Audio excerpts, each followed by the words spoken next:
In this video, we're going to examine using EMC Extreme I/O as storage behind EMC's ViPR Controller.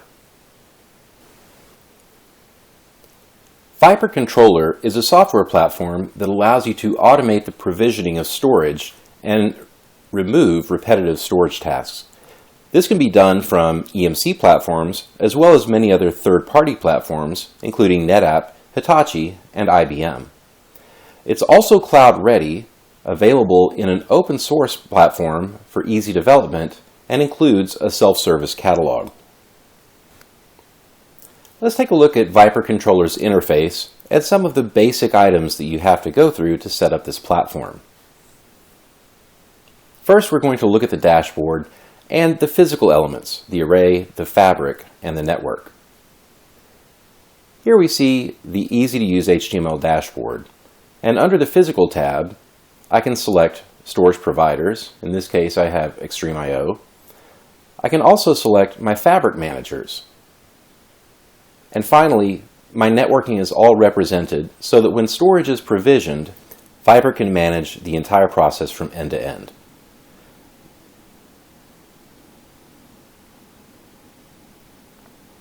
Let's take a look at the virtual array and virtual pools that the ViPR administrator would then create. Under the Virtual tab, we can see we have virtual arrays, which are constructed of the physical elements. We also see that we have virtual pools. In this case, I have my virtual block pool coming from the Extreme I/O storage. When we have the virtual array and pools configured, users can begin using the self-service catalog. To give you an idea of the power of the catalog, let's edit it and see what options are available.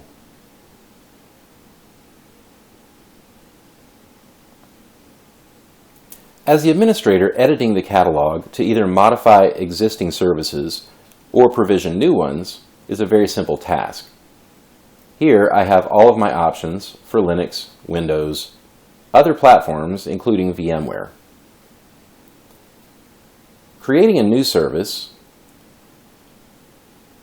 we'll just scroll down some of the options for the services that can be created. This can be attaching a host or provisioning a host to a cluster on the VMware side. It can also include adding storage to bare metal Windows servers or provisioning applications.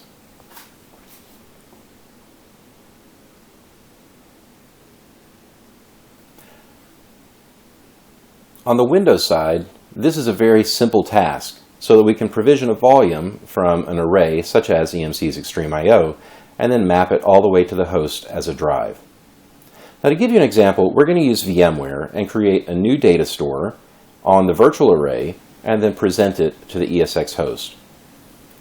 If we go back to the service catalog, we're going to select Services for VMware, create a new data store.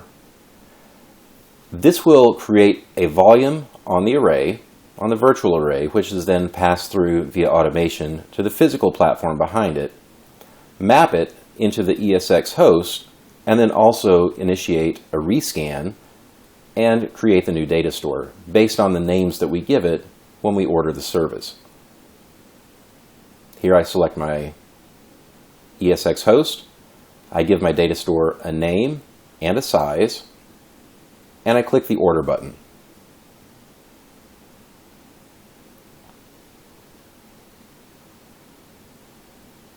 Now, an interesting thing about the platform is that the richness of data services that's performed by the arrays behind can be passed through. So I can add data protection groups, I can create snapshots directly from the ViPR Controller interface. So now that the order has been submitted, we're going to watch the VMware vCenter view and see when our data store pops up. You can see on the left that many of these tasks are running in the background, although this was a simple one-click order for us. If we look at the bottom, on the VMware side, we also see some of these tasks will begin to run shortly.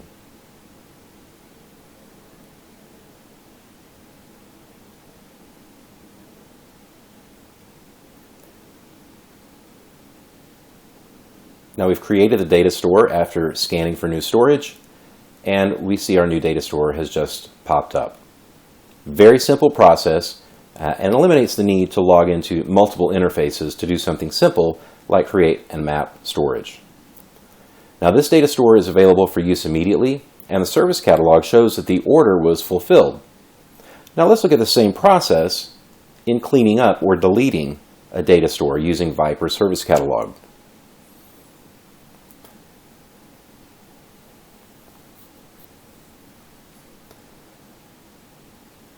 Now within the service catalog, we can navigate back to our volume services or block services for VMware and choose Delete and Remove a Data Store. Now this option will delete the data store from VMware and also remove the volume, so there's no cleanup for the storage administrator to perform. We select the volume, order, and now ViPR will begin to interact with VMware and also the rest of the storage infrastructure to remove the data store safely and then delete the volume at the array.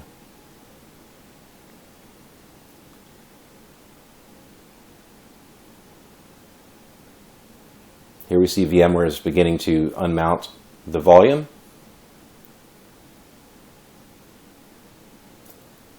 It is offline and then disappeared.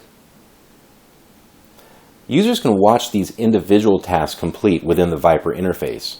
And this is sometimes a good idea for administrators because there may be interactions that fail. They can go and troubleshoot. Watching these interactions gives you a great idea of the value of this platform because the dozens of individual tasks have been automated to a very simple order form and a single click to submit.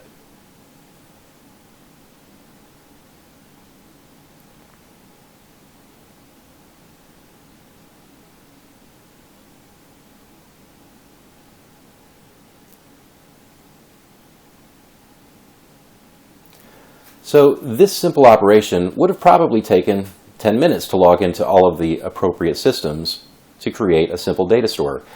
However, using ViPR Controller, we can automate all of those manual tasks, not only for EMC arrays, but for third-party arrays. Beyond that, we can manage with a compute image server the automatic provisioning of applications or hosts.